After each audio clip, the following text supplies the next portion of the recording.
we want to challenge folks to re-examine their assumptions and to expand their inventory of ideas, to see poverty through a different prism and how we can make poverty a priority. We want to see this a little bit differently. So we argue in the book, it's not just a poverty of opportunity that this country is dealing with, but there's a poverty of affirmation.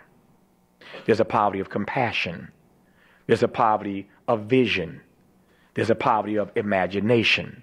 All of these things plus equate to a nation where poverty is not a priority and poor people end up being rendered invisible. The worst thing you can do to a poor person is to make him or her feel invisible.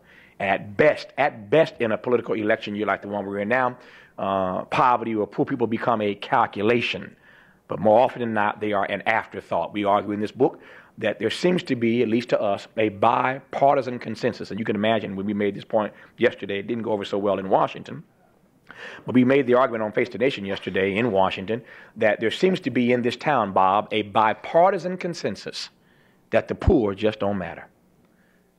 I said to Bob, and you know how hard that is to do in this town, a bipartisan consensus, that the poor, that poverty just really doesn't matter.